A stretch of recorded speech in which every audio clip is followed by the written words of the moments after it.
Lewis, coming to you from the beautiful metaverse, and more specifically, beautiful Danville, Illinois, homeland of the Corellian tradition.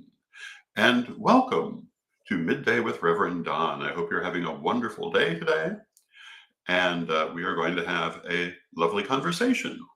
And as you know, if you follow Midday with Reverend Don, you can type your questions or comments into whatever platform you happen to be watching on. They will appear here in my chat room where we can talk directly.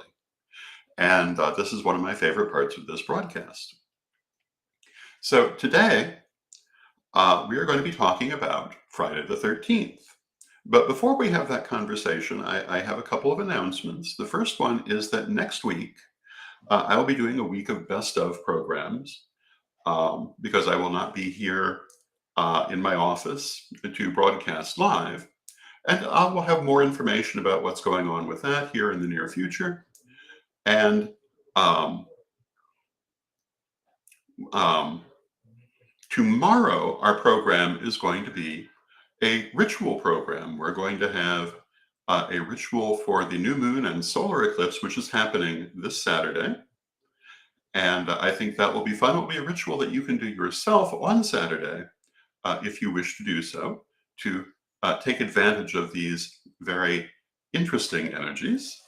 And tomorrow we'll talk a little bit more about that. Today we're going to talk about Friday the 13th. And, you know, for a lot of people, Friday the 13th is considered an unlucky date. But many people in the magical community think of it as being a very lucky date. And hello to Mary Cavalcante in the chat room. It's good to see you, Mary. Many of us would regard it as being a lucky date and treat it that way. Hello to Renee in the chat room. It's good to see you. And hello to Magical Mermaid in the chat room. And hello to Janet in the chat room. Oh, it's good to see all of you. I personally have always tended to see Friday the 13th in that sense as a lucky date.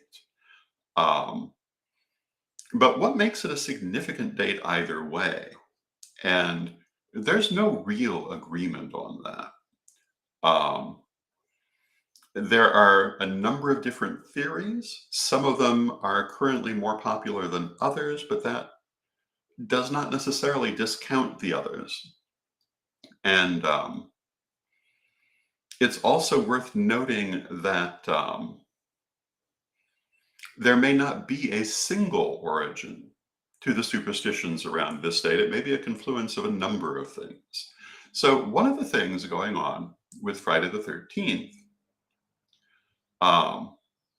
is the number 13 itself. A lot of people have a feeling that the number 13 itself is unlucky. And in fact, there are a number of people who have a phobia of the number 13, and that phobia is called tridescophobia. And people have a number of different reactions to that. You may have heard that many buildings don't have a 13th floor for this reason. I don't know that that's as true as it once was, but it is something that you do actually sometimes encounter. The number 13 follows the number 12, which is normally considered to be a full cycle because of the cycle of the zodiac, the months of the solar year, etc. And so 13 is a new beginning, but also the breaking of the old cycle. And this has caused some people to see it as being an inauspicious number.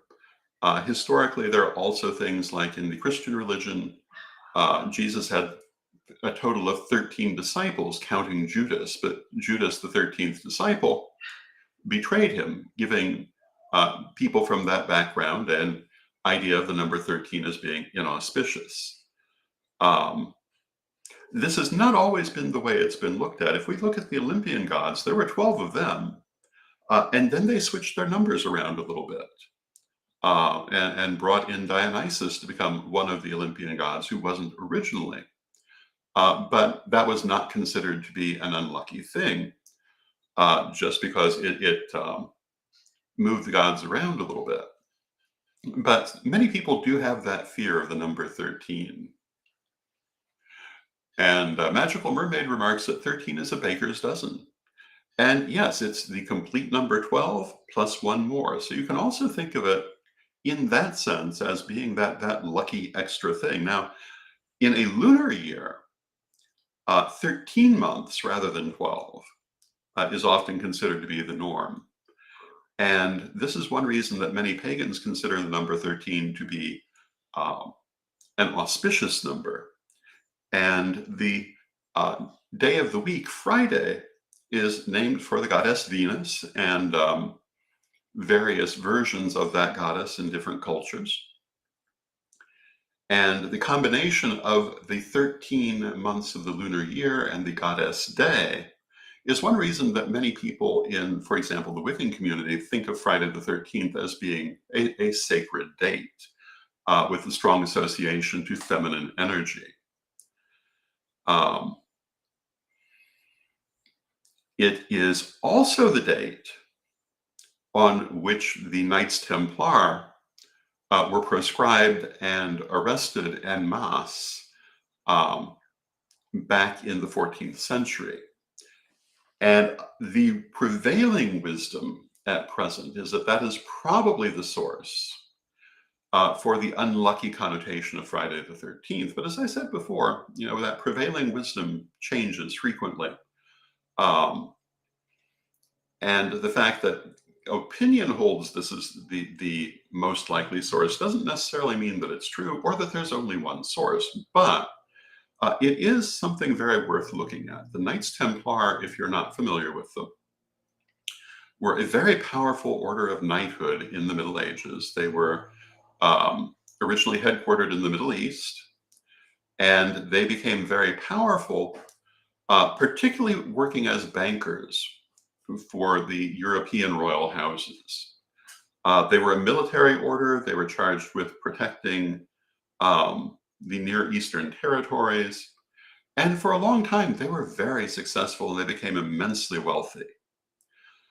In the late 13th century, the last of those Near Eastern territories that were held by European powers fell, and the Knights Templar were forced to retreat back to Europe, where they were still very wealthy and still very powerful, but nowhere near as appreciated.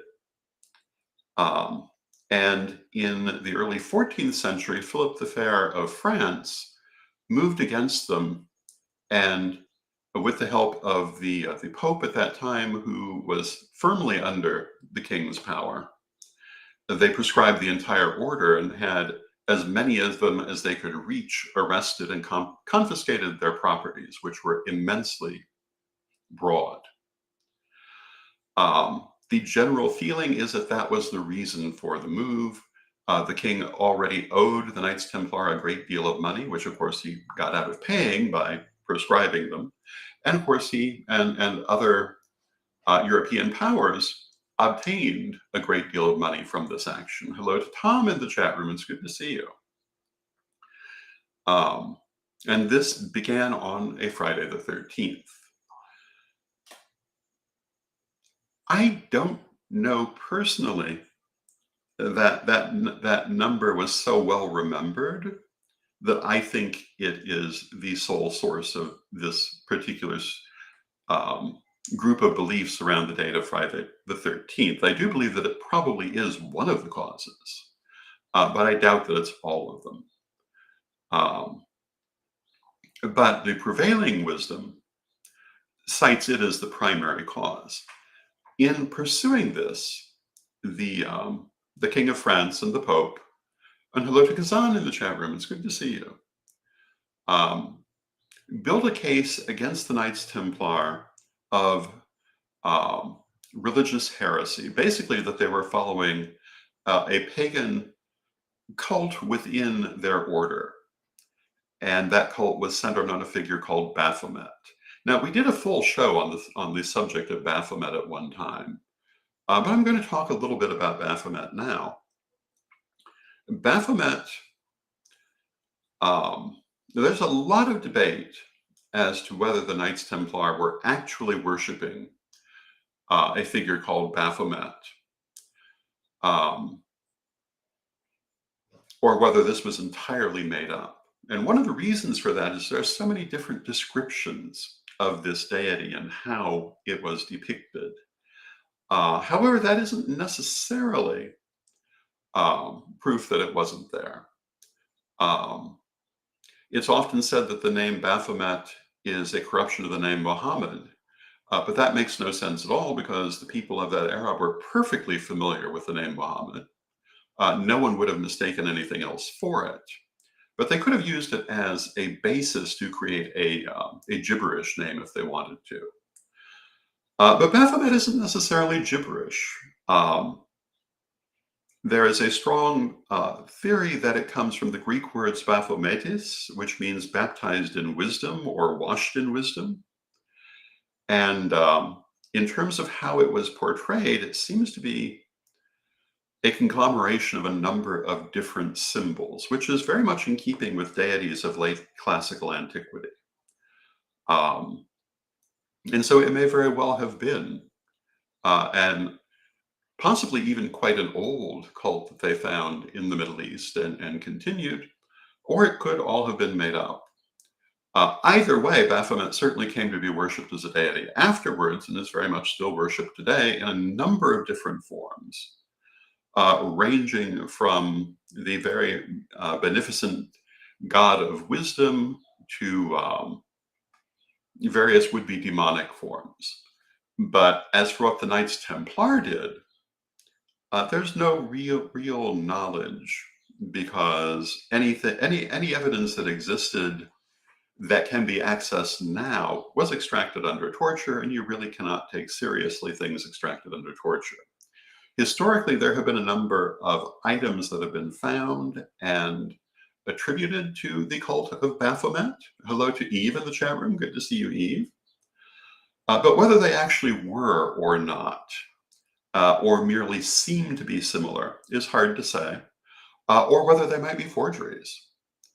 But there are a number of interesting objects which show the deity Baphomet, again, in a manner that strongly resembles late classical antique ideas, um, as well as some of our modern ideas. A number of the images show the deity seemingly chained to the physical world, um, or it chained to the deity, which in modern terminology also looks a little bit like the double helix, at least to my eyes.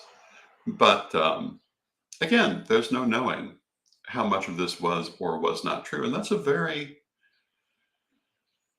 relevant fact to a lot of history. But these are some of the reasons that people think that Friday the 13th has come to be seen as unlucky or lucky.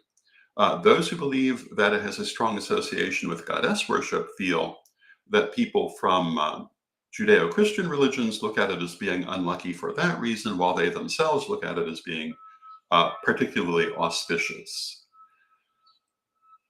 So as far as the origin of the beliefs, I would say pick the one you like.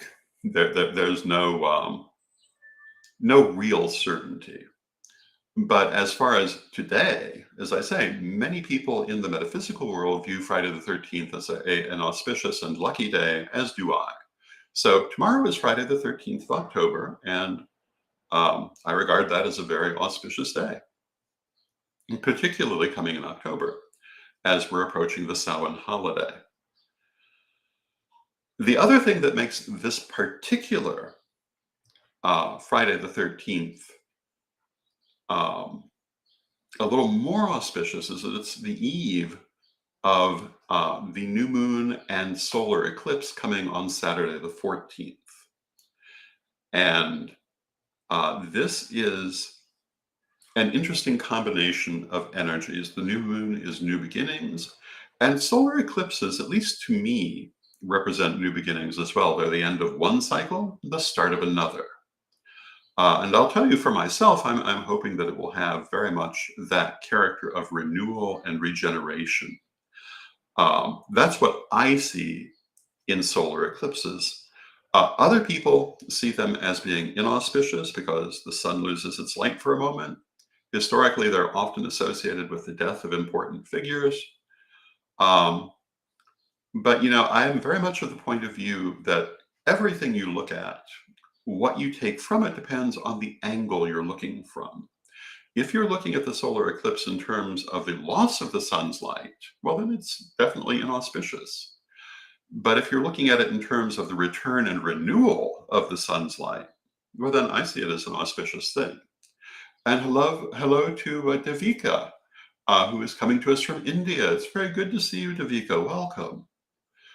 Um, so tomorrow we're going to have a ritual to attune to these energies.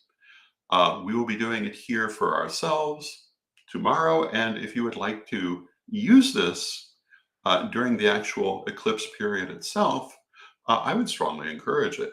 And it will be a ritual of rejuvenation and renewal. I, this is my 60th year. It has been very interesting so far. They say that the 60th year is a new beginning, the completion of a cycle and beginning of a new one. In Asian astrology, it means that you've gone completely through all of the ramifications of the Asian zodiac. Um, and There are a number of different ways to look at it, but um, among other things, you are coming out of your second Saturn return, and it's definitely an interesting time. For me, it's been a time of total recalibration, um, and total renewal of my life. At times, it has seemed a little bit more like the ending of my life. But as you can see by my sitting here, that did not happen. I survived the various health issues I've been facing. There are certainly more that will have to be survived, um, but everything is looking, to my eyes, fairly positive at this point. Um, but in terms of this particular occurrence, I really very much want to focus on that rejuvenation and renewal. And I hope that you will join me in that. And Magical Mermaid says rebirth. And exactly. Just as the sun is reborn after being extinguished, so may we all be reborn and go forward um, toward a good and strong future. And Tom says at 60, we're on the journey to becoming an elder. Well, yes, we are. Um, some of us are a little farther on that journey than others. Um, and, it's interesting growing older. And I guess the best way to look at it is an adventure to be enjoyed. And I've always believed life should get better as you go. And as we get older, we lose some of our physical capacities, which is something I've been dealing with. But ideally, this is made up for in the joy that we can find in life. And that is very much what I am hoping to focus on for the remaining years that I have. When I started this year, I had no idea where it was going to go. At the time of my retirement as chancellor, part of my idea was to really focus on being an artist, and I'm looking forward to doing more of that. One of the things we're talking about, which I mentioned yesterday, is a graphic novel around the start of next year. And I'm quite excited about that project. I've got a lot of projects actually in the works. And I'm thinking that at least for the next few years, that's what I hope to be doing, writing more books, doing artwork, teaching. And hello to Christine in the chat room. It's good to see you, Christine. Um, I'm not expecting to travel as much as I've done in previous years. I'm finding travel much harder now than it previously was, although that doesn't mean that I won't travel. I just came back from Nashville Pagan Pride, and The general feeling after that adventure was that I really can no longer travel alone. Um, and I have to, for the most part, agree with that. Unless we're talking about smaller distances. Um, but some of the things that were once easier as I've gotten older have become harder. And, that's only to be expected. But I do have to say, I remember Lady Olivia. Olivia Robertson, the co-founder of the Fellowship of Isis. And she was still traveling alone in her 90s around the world. And I always thought that would be rather nice. I don't know that. I'm relatively certain I will not be in my 90s, but I am still hoping for some nice travel in the future. And Kazan says of seven archetypes, over 60 is the role of sorcerer. And yeah, that's kind of where I'm at. And I plan to do a lot more working publicly with the spirits and the dead. I've worked with that my entire life, but the Corellian Book of the Dead is only one of the things I'm planning for the future, dealing with that work in the spirit world. And we'll see what all comes from that. I have my Patreon that is running. I'm hoping to add some new features to that here presently. I will have to say I've totally failed with the Patreon newsletter. Um, but maybe I can pull that back together. But I'm also thinking I might substitute another feature for that. That might be a little easier to maintain. But other things in the Patreon have been going very well. And if you're not familiar with my Patreon, you can find out about it at revdonlewis.com. And for anyone who wants to support my work, that's an ideal way to support it. We have all sorts of things that we're working on. I am planning a Samhain ritual on October 28th here on Pagan World TV, which will be working with calling forth spirits and speaking with them. And these are some of the things that I'm looking at doing, and trying not to get too distracted with the messages in the chat room. But there are many interesting messages coming through. I love the fact that people react in real time as we go back and forth in this exchange. I've been doing video now as a producer since maybe 2004. And I had been working on it even before then, but on video or on internet rather, a video producer. Oh, and Christine says, I'm 60 today. Congratulations, Christine. I'm not old, but older, and driving is harder for me. I can't see at night, so I understand that things do change with age. Yeah, it's true. And you'll often see me take my glasses off when I'm doing these things, and that's because they're not the great help they once were. And sometimes I almost feel like I see better without them. And this happened to my mother around this same age. She found that after wearing glasses her whole life, she started to no longer need them nearly as much. And that's interesting. Lady Bitterwind had trouble seeing at night as she came into her 60s. And it's lots of little things like that. One of the things I've noticed is that I get colder much more easily than I previously did. When I was in Nashville, I kept thinking to myself, I know it's not this cold. But it felt very cold to me at times. And I don't know if that's age or having lost a great deal of weight, which I think is part of it also.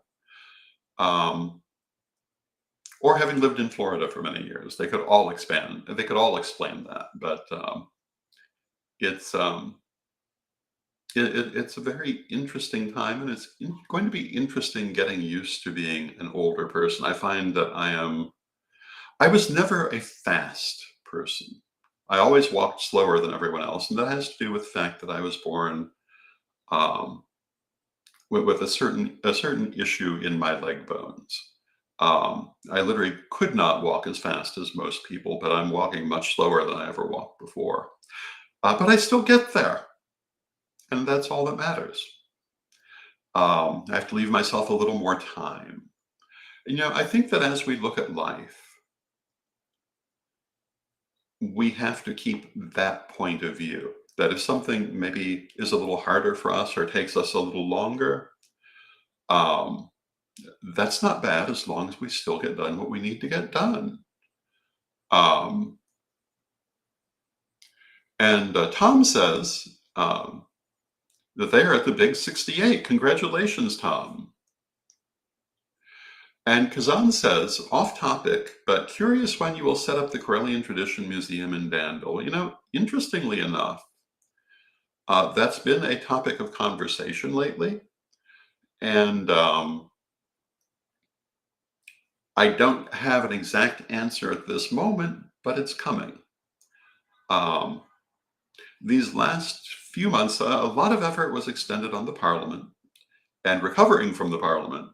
And now we're ready to get back to work on projects like that. So do expect to be hearing more about it. We have a lot of things coming.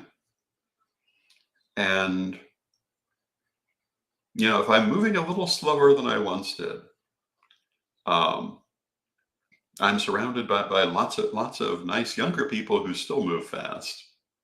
And like I say, I am still getting where I need to go.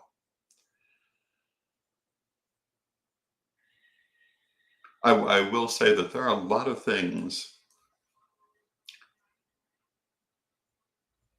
that I find myself dealing with now that I'm getting older and dealing with certain health issues that would never have occurred to me.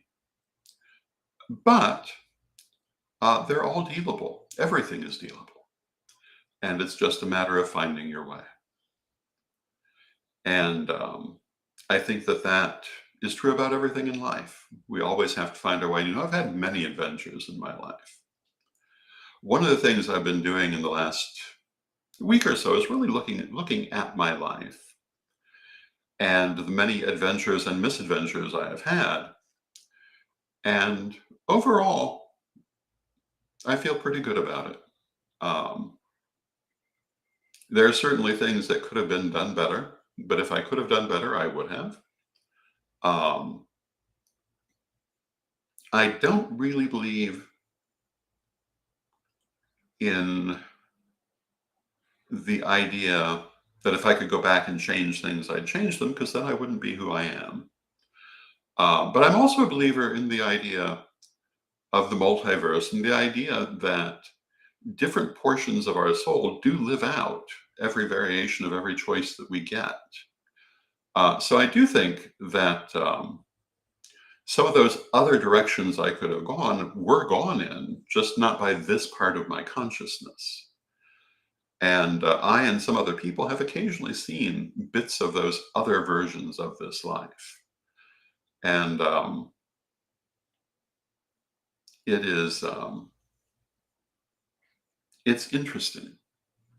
One of the comments that I made early in this year is that when I had the health crisis that I had in February, that I felt like one life had ended.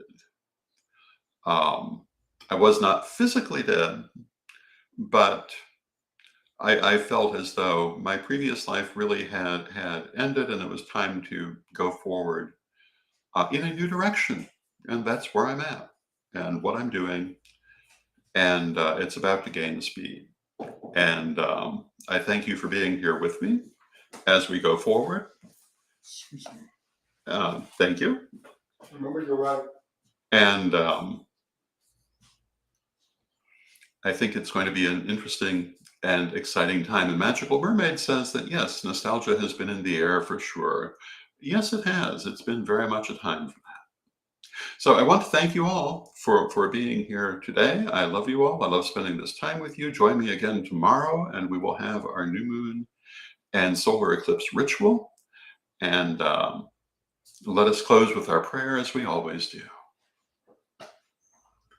And Divine Mother Goddess, Divine Father God, beloved ancestors, we thank you for all that you do in our lives, and we ask you to help us to always regenerate and renew our lives. In every moment that we're alive, let us remember that it's always the now moment, that every moment is the first moment of the rest of our lives, and that we are always in that moment of chaos when patterns can be changed if we choose to change them, and new beginnings can be had. Beloved Mother Goddess, beloved Father God, beloved ancestors, we thank you for all that you do in our lives. And knowing you're always with us, still from respect, we thank you for your presence, and may you be blessed now and always. May you be blessed now and always, and we will see you tomorrow.